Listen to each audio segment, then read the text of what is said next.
encontramos un refugio de paz y aceptación.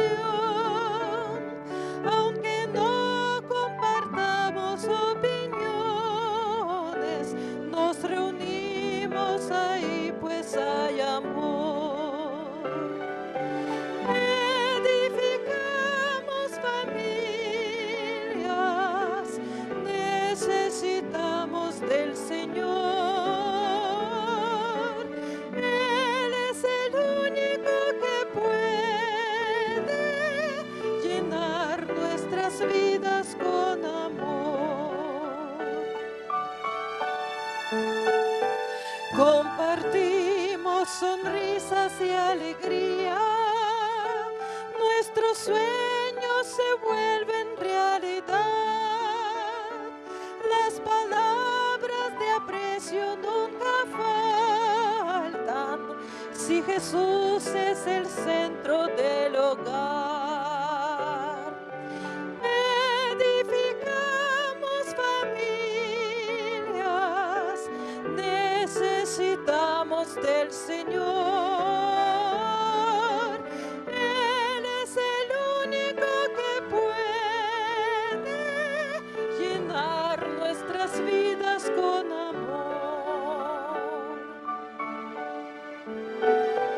Tu iglesia, Señor, es la familia que nos une, alienta y da valor, de distintas naciones y colores, pero todos con una misma fe.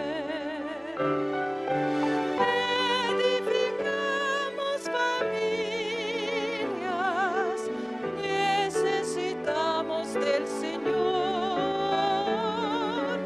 Él es el único que puede llenar nuestras vidas con amor.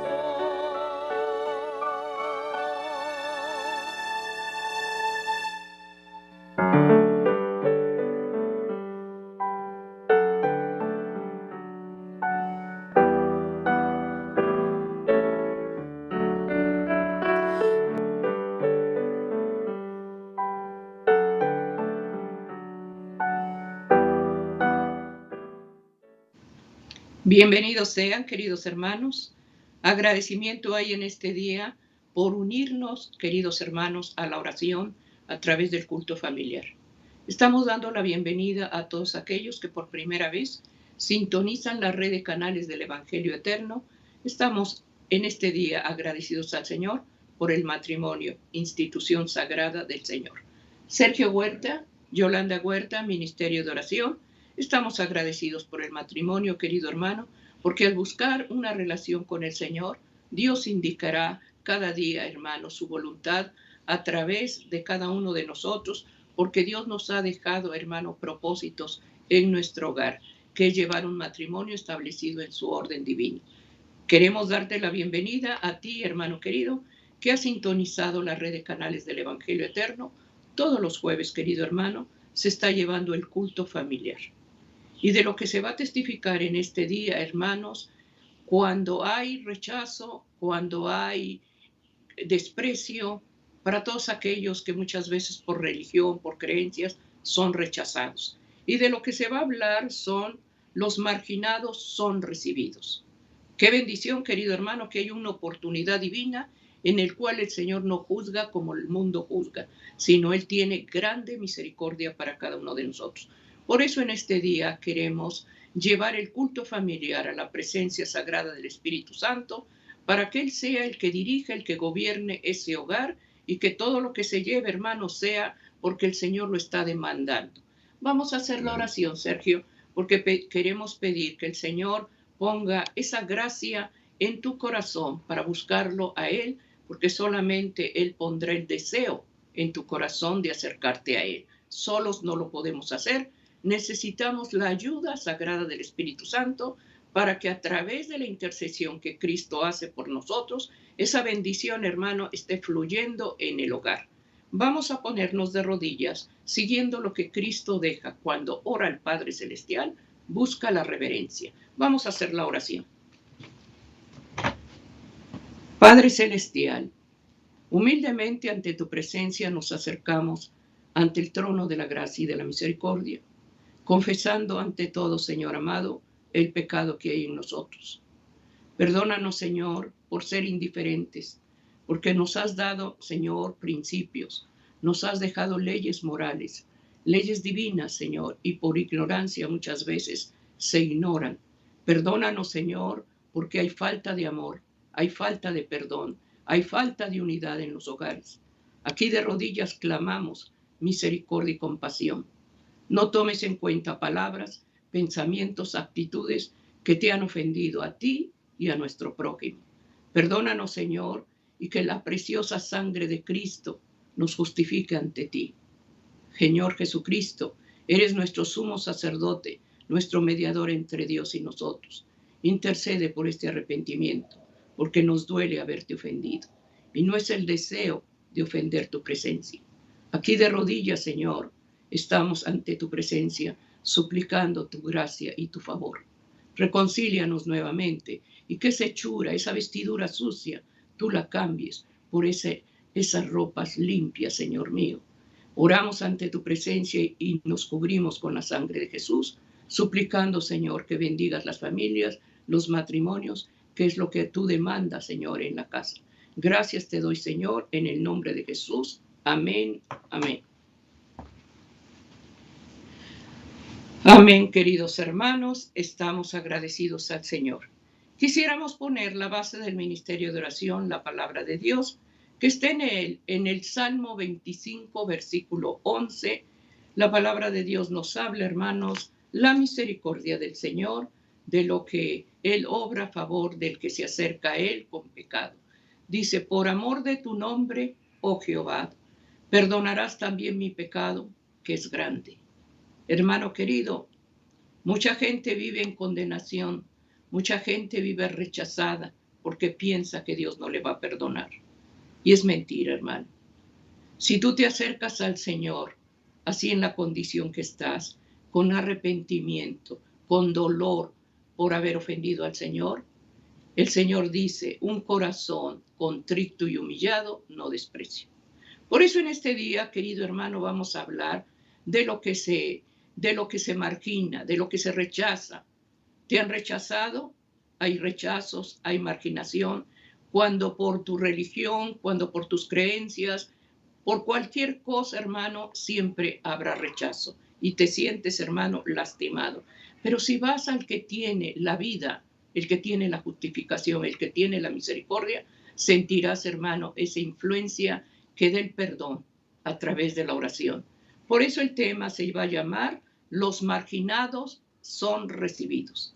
Y este día, hermano Sergio, se va a testificar sobre ese amor tan grande que el Señor da cuando hay rechazo de parte de la familia, de parte de la iglesia, de parte del trabajo, ya sea por religión o por asuntos personales. Siempre te van a separar y no te van a tomar en cuenta. Y eso duele, pero si te acercas al Señor, Dios dará la respuesta. Y Dios nos va a contestar a través de su santa palabra. Así es, como siempre, hermanos, es un gozo estar delante de la presencia de nuestro Dios y después de cada uno de ustedes.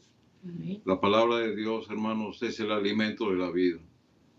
Nosotros no podemos vivir, hermanos, si es de que no nos comunicamos con Dios, si es de que no buscamos su voluntad de una manera cotidiana, diaria y a cada momento de lo que su palabra nos dice.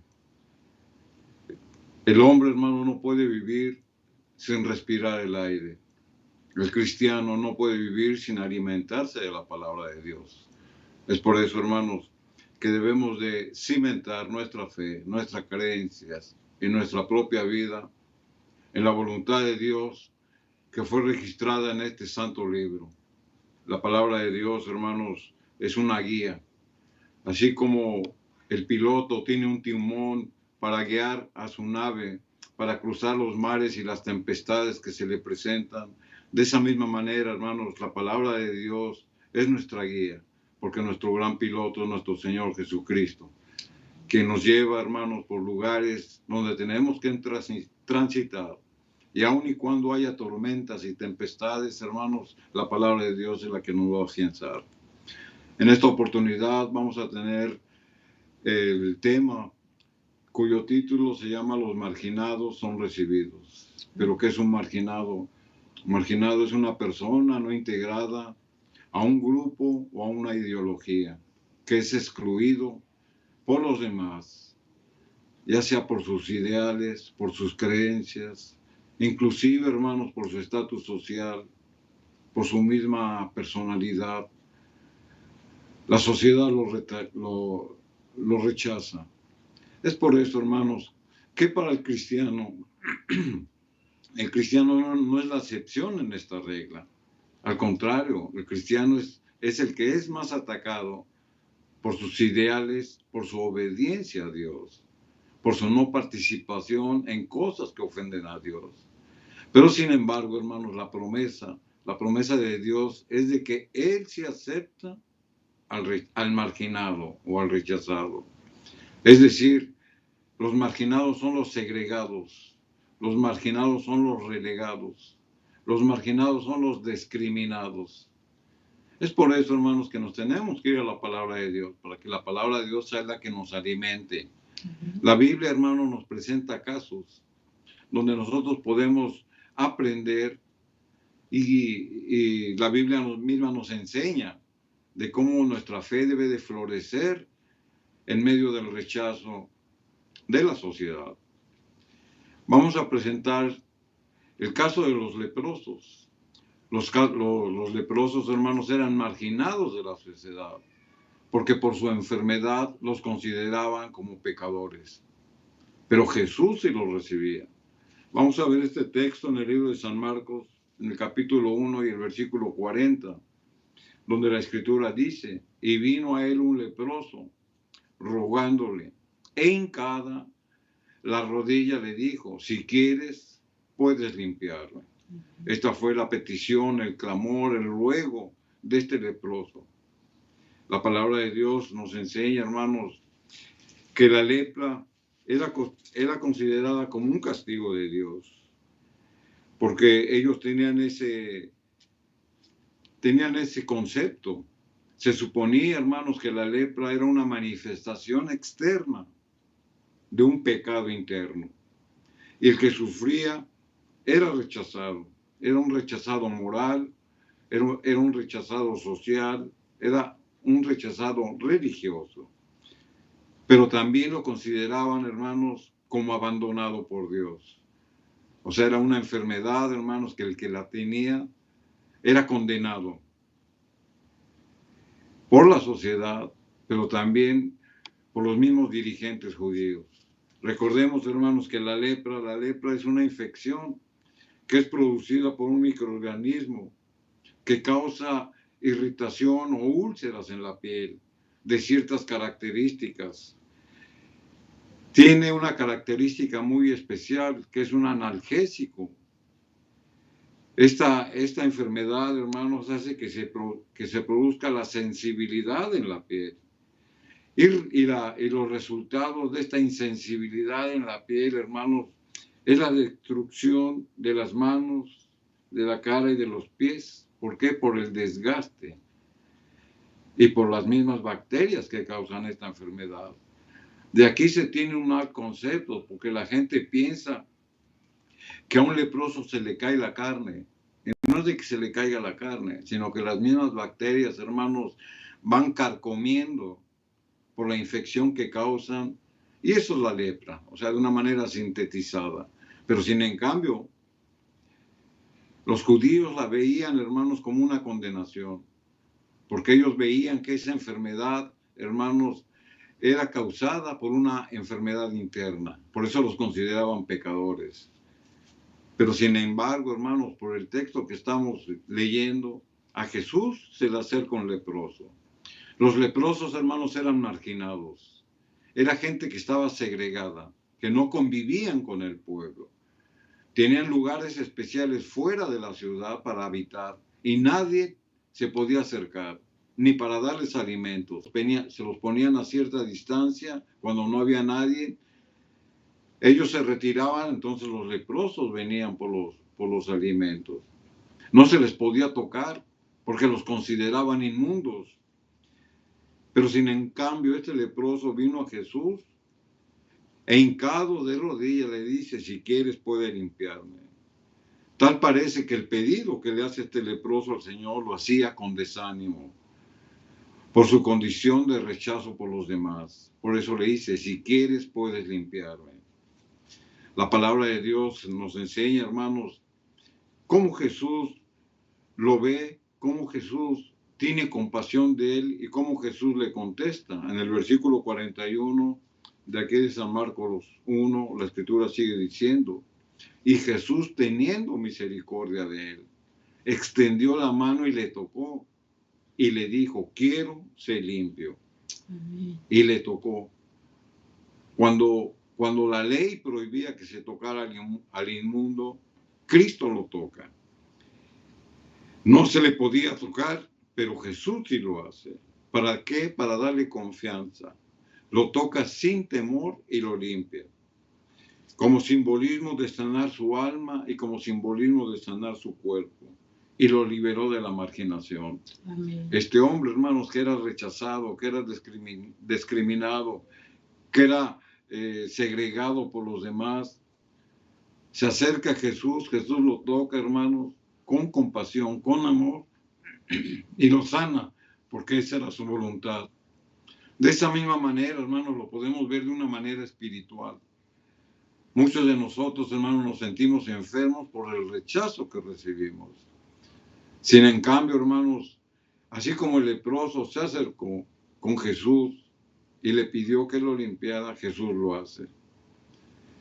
En el versículo de San Mateo capítulo 21 y el versículo 28, la escritura sigue diciendo, pero ¿qué os parece? Aquí el Señor presenta una parábola para manifestarles, hermanos, cuál era el pecado de los judíos que cometían al rechazar o al marginar a la gente.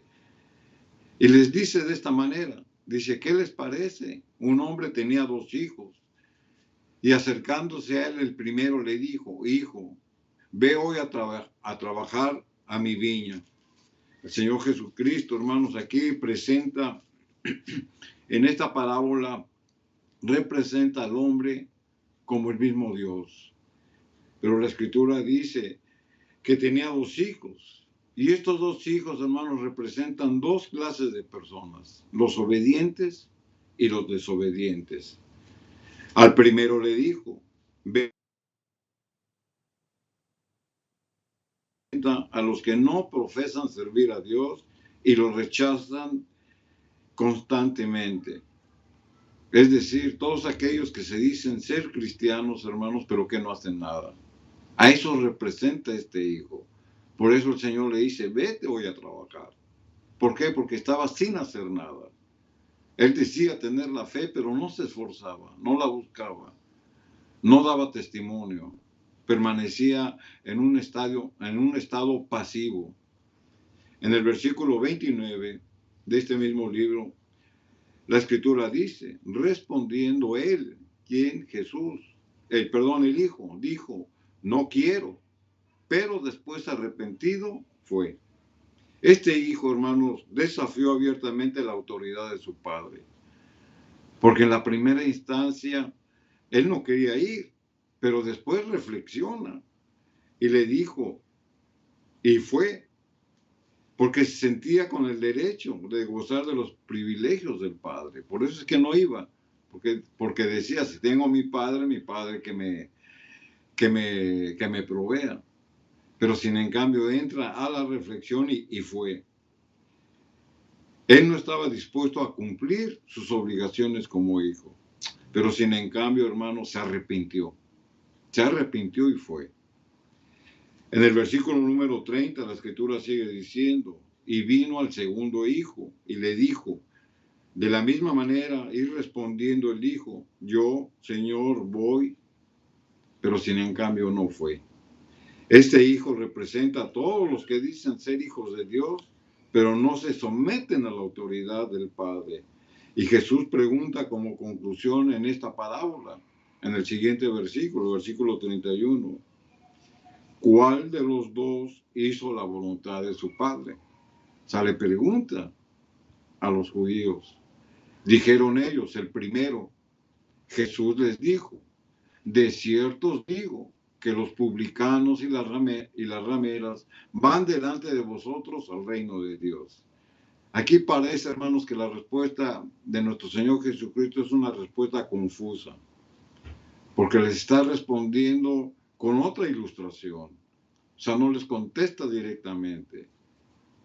Pero Jesús lo hace así, hermanos, para que ellos entendieran que la parábola de los dos hijos, ellos la entendieran y vieran cuál era la actitud no de los hijos, sino de lo que representa, hermanos, con la actitud de cualquiera de los dos hijos. Pero el Señor Jesús por eso les responde de esta manera. De cierto os digo que los publicanos y las rameras que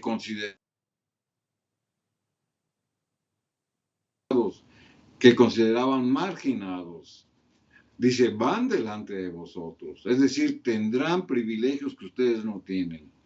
Ustedes piensan que los va a salvar cuando no hacen lo que Jesús hacía. Si en cambio estos hombres, hermanos, que eran pecadores, así como el primer hijo se arrepintió y fue, estos hombres, estas personas, los publicanos y las rameras, hermanos, tener la salvación. Es por eso que la misma Escritura, hermanos, nos muestra cómo Jesús, hermanos, les da a escoger y les dice, ¿cuál de estos dos hijos tiene la salvación?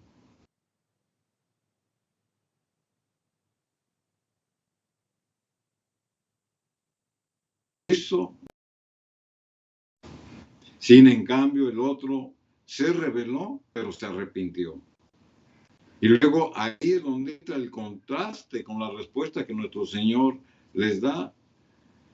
Dice que por su autoridad y legalismo, los mismos judíos, hermanos, se sentían limpios, comparados con los publicanos y las prostitutas. Sin embargo, hermanos, los pecadores sí se arrepienten. Ellos dejan de ser marginados delante de los ojos de Dios. Esta enseñanza nos muestra cómo nuestro Señor, hermanos, al pecador arrepentido, tiene compasión de él, hermanos, y le da la oportunidad de que si verdaderamente hay una confesión de pecados, hay un reconocimiento, así sea usted un pecador empedernido, cuando usted se arrepiente de una manera sincera y abandona el pecado, el Señor lo recibe.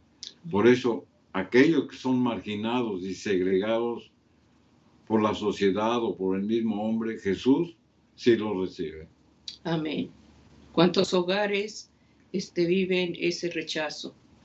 Ya sea por el conocimiento de la palabra, ya sea porque hay frustración como esposa, esposo, y hay una marginación en el hogar, hay un rechazo, o con los mismos hijos, hermano. Estamos llevando este día el culto familiar y pedimos al Señor, hermano, que cada defecto de carácter, que cada problema que se están viviendo, que no haya marginación, que no haya un rechazo, porque muchas veces hay preferencia unos con otros, y eso no debe de ser, porque debemos de amarnos y recibirnos y poner atención más con aquel que está rechazado, poner más atención con aquel que siente desprecio, porque muchas veces se le da lugar al hijo, al que tiene buenas notas, al que es bien portado, al que es obediente, y toda la preferencia es para él. Y en cambio el otro se siente marginado. En cambio aquel se siente rechazado por los padres o por la misma madre. Entonces tengamos cuidado, hermanos, de no estar eligiendo ni haciendo, hermanos, preferencia con uno o con otro. Porque muchas veces como padres cometemos esa falta y viene en consecuencia, porque entra celos entre hermanos, entra codicia, entonces uno lo provoca. Entonces la marginación en el hogar debe de ser rechazada, porque muchas veces uno se siente lastimado, uno se siente que no embona en ningún lado, y por el esposo o por la esposa, entonces debemos de tener cuidado con lo que se menciona, con lo que se dice. Y si tú estás en esa condición que sientes que nadie te comprende, hemos escuchado cómo Cristo se acercó a aquel que había prohibición para acercarse, que eran los leprosos. Cristo fue y todavía extendió su mano y tocó cuando había leyes donde decían que no deberían de acercarse y mucho menos estar expuesto al toque del cuerpo de la persona. Pero Jesús, hermano, lo hizo para que aquel que está marginado sienta esa mano compasiva que el Señor extiende para restaurar esa vida. Por eso, hermano querido, si tienes esa condición de que has sido marginado, ya sea por la palabra de Dios, por cualquier problema que tengas, ponlo en las manos de Dios. Él te recibe, Él te perdona, Él te restaura y restaura familias, restaura hogares, porque se está llevando la familia. Así es, la palabra de Dios, hermano, nos muestra cuál debe de ser la actitud correcta y bíblica de un cristiano que margina o de un cristiano que es marginado. Es por ello, hermanos, que nosotros insistimos en que la misma palabra de Dios, hermano, nos habla. Es el Espíritu Santo, a través de estas ilustraciones, a través de estos pasajes, a través de estas parábolas, a través de oír la misma palabra de Dios, porque Cristo dejó registrado este santo libro, hermanos, para que usted y yo podamos corregir nuestra vida, busquemos la presencia del Espíritu Santo y que sea el Espíritu Santo que nos diga cómo actuar, qué decir, pero también qué no decir. En otra ocasión, hermanos, Jesús mostró cómo Él es amigo de los marginados, pero también de los pecadores. Y Él, hermano, los perdona siempre y cuando ellos se arrepientan. Usted, hermanos, debe de sentir el amor de Dios y el perdón de Dios, pero usted también tiene que hacer algo. Y lo que usted tiene que hacer, hermanos, no porque yo lo diga, porque la misma palabra de Dios lo dice, usted se tiene que arrepentir de la falta que cometió o de perdonar al que lo ofendió a usted, al que lo marginó, al que lo segregó, al que lo discriminó, y no volver a repetir esa misma situación, porque el Señor bien, hermanos, lo perdona y el Señor olvida. Es por ello, hermanos, que la misma palabra nos va a hablar en esta oportunidad.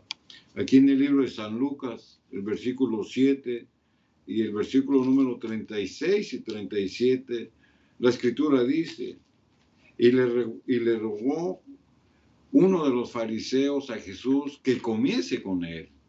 Notemos, hermanos, que era un fariseo que le rogó, le suplicó a Jesús que comiese con él. Y habiendo entrado en casa del fariseo, se sentó a la mesa. Entonces una mujer de la ciudad, que era pecadora, al saber que Jesús estaba a la mesa en casa del fariseo, trajo un frasco de alabastro con perfume.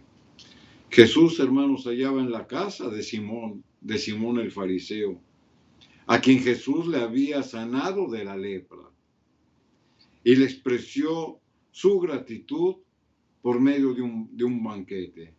Por eso este fariseo, hermanos, que en tiempo anterior era segregado por la sociedad, por la enfermedad que él tenía, que era marginado por la sociedad, porque volvemos a repetir, ellos veían a la lepra como una consecuencia del pecado que ellos tenían. Sin en cambio, Jesús lo sana y él lo invita a su casa, aun y cuando él era un fariseo. Y una mujer que había sido pecadora, la Escritura dice que había sido pecadora. Es decir, en ese momento ya no caía en el pecado que antes cometía. Y a esa mujer, hermano, se refiere a María Magdalena. Trajo un frasco de alabastro con un ungüento. El alabastro, hermanos, es un material especial en forma de tarro, donde ahí depositaban, hermanos, un ungüento. El ungüento o el perfume era de nardo puro, de mucho precio en ese entonces, sin duda representaba un sacrificio personal para María. Pero sin en cambio, hermanos, ella no midió ni el valor ni el costo de ese perfume. Ella agarró ese perfume, hermanos, y se lo puso a Jesús como un ungüento, como un perfume, como ese nardo, hermanos, que purificaba. Y eso traía un simbolismo de limpieza, de pureza. En el versículo 38 la escritura sigue diciendo, y estando detrás de sus pies, el versículo 38 de Lucas, y estando detrás de sus pies, comenzó llorando, dice la escritura, a regar con lágrimas sus pies. Amén. Y los limpiaba con los cabellos de su cabeza, y besaba sus pies, y los ungía con el perfume. Amén. María, hermanos, con gozo, con alegría en su corazón, postrada a los pies de Jesús, derramaba lágrimas, secándolas como una señal de humildad con sus cabellos, y besaba sus pies. Y la escritura dice muchas veces, y está en plural muchas veces, como una demostración, hermanos, de aprecio y de respeto. En el versículo 39 la escritura sigue diciendo, y como vio esto el fariseo que le había convidado, dijo para sí, es decir, pensaba dentro de él, si refiriéndose a Jesús, si fuera profeta, aquí ya entraba la duda, aunque lo había sanado Jesús. Aquí ya cuestionaba por lo que estaba viendo si realmente era el profeta. Por eso dice, y notemos, hermanos, las palabras despreciativas, porque aunque él había tenido una gratitud al invitarlo a su casa, al ver la acción de María Magdalena, que había sido pecadora, entonces duda en cuanto a quién era Jesús. Dice, si fuera profeta, conocería quién y qué clase de mujer es la que le toca, que es pecadora. Este fariseo, hermanos, aun y cuando había sido limpiado, todavía marginaba a la gente, la segregaba, la discriminaba. Y a María, hermanos, ya no la consideraba él como arrepentida, sino que la seguía considerando como pecadora. Y es por eso, hermanos, que pensaba para sí, porque la escritura dice que Jesús no la conocía, pero Jesús sí la conocía. Él sabía que así como había pecado, se había arrepentido. Y lo mostró, hermanos, María, humillándose a los pies de Jesús. Es por eso, hermanos, que entendemos cómo la escritura nos da detalles de qué actitud tomó María, de por qué le puso el ungüento de nardo, de por qué derramó lágrimas, de por qué le besaba los pies, de por qué le secó con sus cabellos, hermanos, sus mismos pies. Todas esas acciones, hermanos, significan y tienen un simbolismo de arrepentimiento, de humildad, de reverenciar al Señor que la sanaba y que la salvaba. Amén. Es por eso, hermanos, que el fariseo, en contraste, la seguía viendo como una pecadora y murmuraba en contra del mismo Jesús que lo había sanado. Aquí en el libro de San Lucas, siguiendo en el versículo 7, en el capítulo 7, versículos 44, 45 y 46, la escritura nos sigue diciendo, y vuelto a la mujer, dijo a Simón, ¿ves esta mujer? Y aquí viene la lección, hermanos. Dice, entré en tu casa, hablándole a Simón. Dice, y no me diste agua para mis pies, mas esta, a la que tú condenas, dice, ha regado mis pies con lágrimas y los ha enjugado con sus cabellos. No me diste beso, mas esta, que entré, no ha cesado de besar mis pies No ungiste mi cabeza con aceite, mas esta ha ungido con perfume mis pies. Amén. O sea, el Señor, hermanos, de una manera amorosa, le hace ver cuál era la actitud del mismo Simón con la actitud de esta mujer. Amén. Jesús contrasta entre los dos lo que hizo María y lo que dejó de hacer Simón. Amén. Aunque fue hospitalario, con Jesús no mostró mayor interés en los detalles, que él consideraba menores o sin importancia, mientras que los actos de María mostraban su enorme gratitud con Jesús como un acto de humildad, con un corazón desbordante de amor hacia su Salvador, y Jesús le da la promesa por sus actos de fe y de amor. En el versículo 47 y 48, Jesús muestra cuál fue el acto de María y le dice lo siguiente, dice, por lo cual te digo, hablándole a Simón, dice que sus muchos pecados le son perdonados, porque amó mucho, mas aquel a quien se le perdona poco, poco ama. Y a ella le dijo, tus pecados te son perdonados. Amén. O sea, qué gran lección nos da el Amén. Señor con este pasaje bíblico, donde podemos ver la actitud de aquellos hermanos que han sido marginados. Amén. O sea, cómo regresan con gratitud hacia el Señor porque se han arrepentido de su vida pasada. Y en el caso de Simón también le da una lección. Aun y cuando él había recibido un favor de Dios, hermanos, él seguía segregando, discriminando, marginando, rechazando a los hijos de Dios. Amén. Debemos de aprender, hermanos, de que el amor a Cristo nos lleva al perdón. María mostró su amor por sus actos. María mostró su amor por su corazón arrepentido. La fe y las obras, hermanos, van juntas. Las obras de la fe y los actos por fe van juntas. Y eso es lo que nos hace sentir el amor en gratitud a Dios. Y la Escritura dice, todos los pecados le son perdonados. Todos sus pecados alcanzaron el perdón de Dios porque tuvo fe en su arrepentimiento y tuvo fe para alcanzar la misericordia de Dios. Amén. Aquí vemos, hermano, el perdón que Cristo ofrece, la misericordia que Cristo derrama cuando tú te acercas a Él. Y esto es para la familia, querido hermano, porque en el hogar hay falta de perdón, hay falta de amor por el daño que te han hecho, por el rechazo que has sentido tanto como madre, como esposa, o el varón muchas veces se siente marginado por los hijos, porque la que domina, la que lleva la casa es la mamá.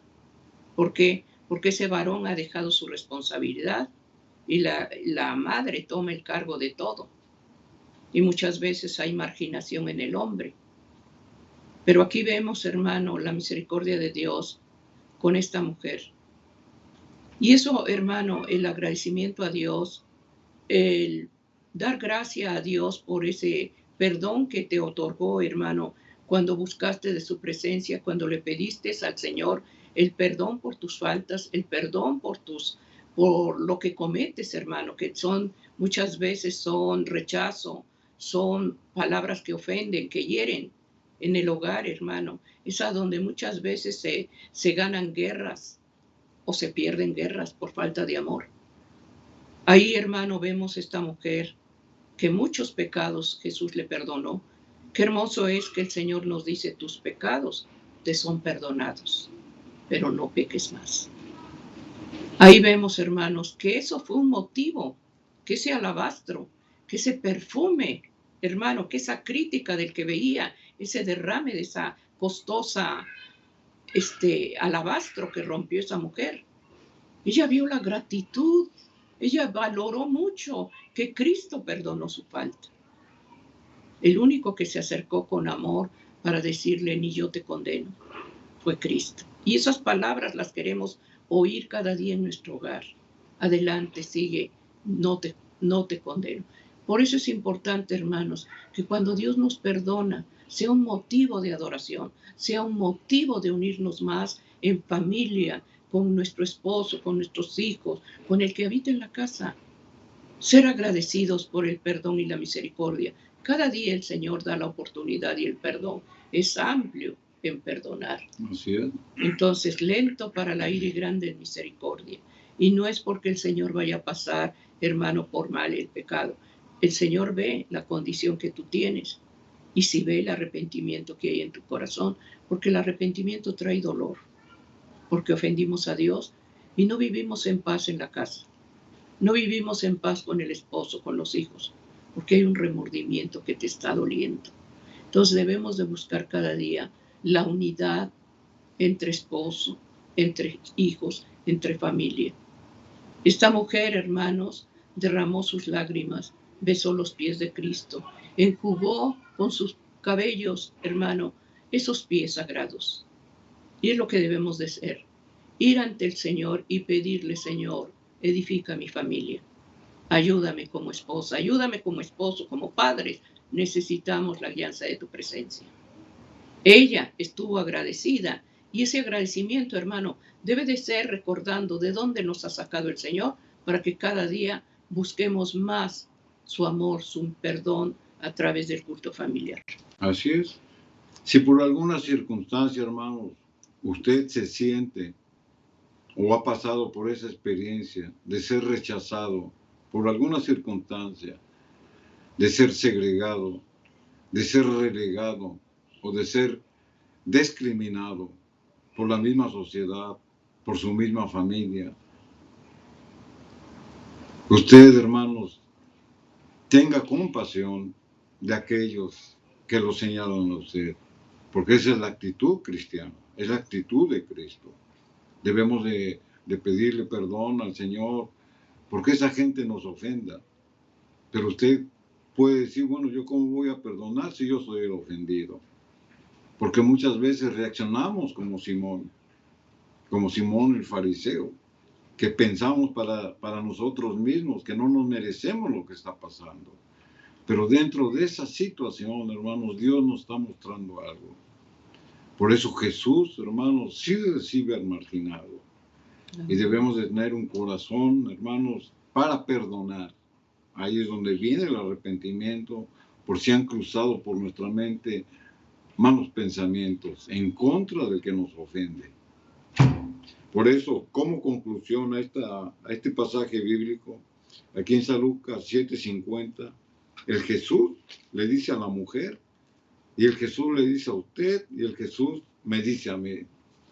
Pero él dijo a la mujer, tu fe te ha salvado, ve en paz. ¿Se da cuenta, hermanos, cómo Jesús ya no le recordó cuál había sido su vida pasada? Ya no le recordó a esta mujer los pecados que había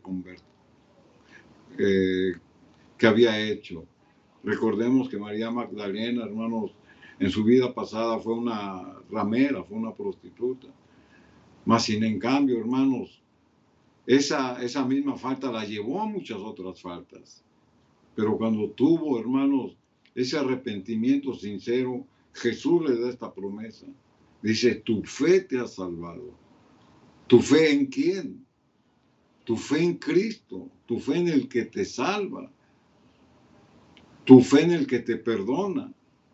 Y esa misma fe, hermanos, te hace a ti perdonar a aquellos que te ofenden. Amén. Por eso le dice, ve en paz. O sea, ese caminar de ir en paz, hermanos, quiere decir que dejes ya de pensar en el pasado, que olvides al que te ofendió. Y que la paz que Cristo pone en tu corazón es porque ya depositaste esas cargas en sus manos. Y Él se va a encargar de los demás. Tu caminar debe ser diferente, buscando la paz de Cristo. Y tu fe es la que te tiene que sostener para perdonar, hermanos, y sentirte libre de la discriminación, del rechazo, de la marginación. Porque solamente Cristo es el que da la libertad. La fe del hombre, hermanos, siempre debe de reclamar las bendiciones de Dios y el perdón de Dios. Porque la misma Escritura lo dice.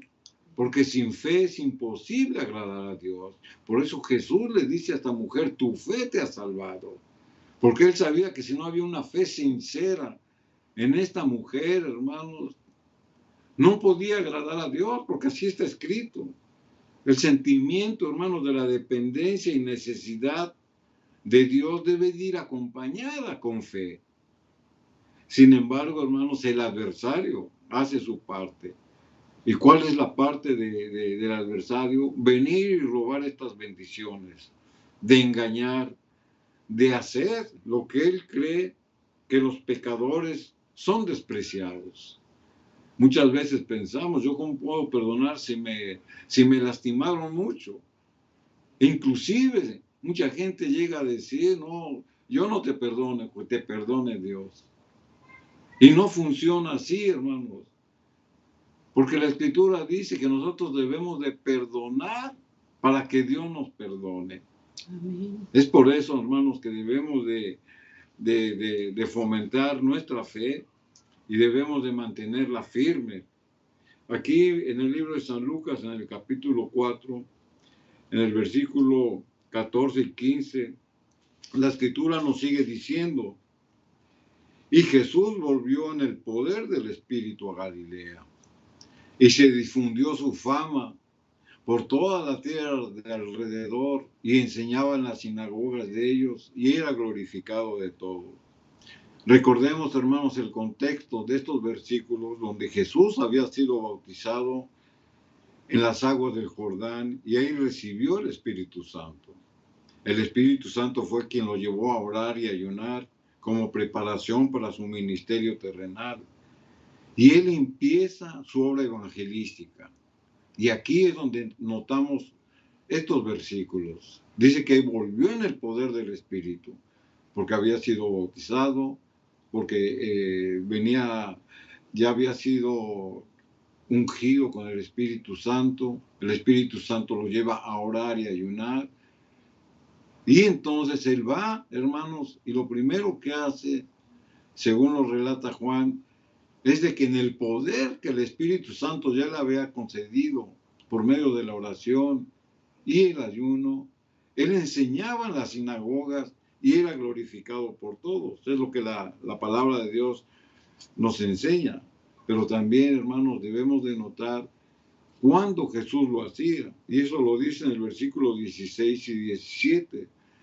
La Escritura dice, y vino a Nazaret, donde se había criado, y en el día de reposo, aquí notemos, hermanos, y debemos de enfatizar, que había un día especial donde él iba a la sinagoga. Dice, y en el día de reposo entró en la sinagoga conforme a su costumbre, y se levantó a leer, y se le dio el libro del profeta Isaías, y habiendo abierto el libro, halló el lugar donde estaba escrito. La Escritura, hermanos, nos dice que Jesús, antes de dar las buenas nuevas o de predicar el Evangelio, hermanos, había puesto su ministerio en oración y en ayuno. Y en el poder del Espíritu, entonces él va a la sinagoga, hermanos, y empieza a ministrar, empieza a predicar, porque el Espíritu Santo le daba ese poder. Dice la Escritura que abrió el rollo donde se encontraba la profecía del profeta Isaías. Y ahí es donde vamos a enfatizar, donde la Escritura decía, lo vamos a leer en el versículo número 18, dice el Espíritu del Señor, en San Lucas 4:18, dice, el Espíritu del Señor está sobre de mí, por cuanto me ha ungido para dar buenas nuevas a los pobres. Me ha enviado a sanar a los quebrantados de corazón, a pregonar libertad a los cautivos y vista a los ciegos, a poner en libertad a los oprimidos. La misma palabra de Dios, hermanos, nos muestra cómo el Señor Jesucristo nos dice que el Espíritu del Señor estaba sobre él. Es más, se estaba especificando al Espíritu Santo. ¿Para dar qué? Para dar buenas nuevas a quién? A los pobres, es decir, a los marginados por la sociedad, por su estatus social. Se refiere a los pobres literales, a los que carecen de alguna provisión que necesiten. Pero Jesús también se estaba refiriendo a los pobres en espíritu, los que tenían necesidades espirituales y no solamente las materiales. Jesús vino a eso, para darles libertad y para dar las buenas nuevas a los pobres. Pero también la Escritura dice, para sanar a los quebrantados de corazón. Es decir, a todos aquellos que se han arrepentido de sus faltas. Jesús los sana, los perdona y Jesús olvida su falta. Usted se quebranta, hermanos, cuando el arrepentimiento viene a usted. Viene un quebranto en su alma, hermanos, que hasta lágrimas derrama. Y Jesús es lo que ve. Por eso la Escritura dice que viene a sanar. Porque muchas veces esas heridas, hermanos, ahí quedan. Y solamente Cristo es el que las puede sanar. Cuando usted, hermano, se ha arrepentido de algo que usted ha cometido, usted ha lastimado, usted ha rechazado, usted ha marginado, usted le ha robado la paz a alguien más, pero se arrepiente. Ahí es donde el Espíritu Santo hace su obra y se quebranta usted. ¿Y quién viene a restaurar ese quebranto? Jesús. Por eso la Escritura dice, Él vino a sanar. Cuando Jesús sana, hermanos, es porque había una enfermedad, porque había una herida, porque había algo imposible para el hombre. Es por eso, hermanos, que la Escritura nos lo dice. ¿Cuál fue la misión de Cristo? Venir y sanar a los quebrantados, venir y sanar a los marginados, a los rechazados, a los discriminados. Es decir, a todos aquellos que se han arrepentido de sus faltas. Pero también la Escritura dice cuál fue la misión de nuestro Señor Jesucristo. Y recordemos, hermanos, que esta declaración de Jesús en el día sábado, en la sinagoga y ante los oyentes, hermanos, en ese mismo día se estaba cumpliendo una profecía que había sido escrita 600, 700 años por el profeta Isaías, anterior a este hecho. Y ahí se cumplía esta profecía. Pero la Escritura sigue diciendo que Jesús también vino para liberar a los cautivos. Es decir, traer una liberación a todos aquellos que han estado cautivos por el adversario, en cuerpo, es decir, por medio de una enfermedad física, o por una enfermedad del alma, una enfermedad espiritual. Él vino a traer esa libertad, porque estábamos cautivos, envueltos dentro de las trampas del adversario. Es decir, a todos los que han sido atrapados de una manera física, pero también de una manera espiritual, Jesús es el que viene, hermanos, a pregonar esa libertad. Y luego pone el ejemplo y dar vista a los ciegos espirituales, y poner en libertad a los oprimidos. Y la Escritura vuelve a repetir esta palabra de libertad, de liberación, a todos aquellos que se sienten marginados, a los oprimidos, a los que se sienten relegados y discriminados. La palabra de Dios, hermanos, nos da esa esperanza para hallar, hermanos, así como se lo dijo a la mujer que su fe la había salvado, hermanos. Esas mismas palabras son para nosotros. Nuestra fe, la fe pura, la fe en Cristo, la fe en Jesús, es la única que nos puede dar la liberación, la sanidad del alma. Es la única, hermanos, que viene a restaurar a aquel que se ha arrepentido, para darles, hermanos, la promesa de la salvación eterna. Amén. Hemos leído la Escritura, hermanos, y nuestro deseo está en que lo que hayamos leído nos haya ministrado, porque no es la voz del hombre, sino que lo que hemos leído es la voz del Espíritu Santo. Vamos a hacer una oración, hermanos, poniendo al Señor toda su palabra, que es santa, que es pura, que es inmaculada, para beneficio de nuestra propia alma. Amado Padre, amado Dios, aquí de rodillas humildemente hemos escuchado tu voz, hemos oído tus principios, tu misericordia. Hacemos oraciones, amado Padre, para que esta luz y tu verdad cada día, Señor, ilumine nuestros pasos. Te pedimos ante todo el perdón por la indiferencia y rogamos humildemente por aquel que se siente marginado, que está rechazado, Señor amado. Tu palabra dice, venid a mí, todos los que estéis cargados, trabajados, yo los haré descansar. Aquí humildemente presentamos esas cargas, presentamos ese rechazo y te suplico, sana el corazón, restaura familias. Oramos por edificación de hogares y te ruego por nuestros hijos. Padre amado, ponemos el culto familiar y rogamos, Señor mío, que esos hogares, esas puertas se abran para que Cristo more y tu Santo Espíritu gobierne. Te ruego humildemente por el matrimonio, por las familias, y suplicamos tu bendición. Gracias, Señor Jesucristo, por oír estas humildes palabras.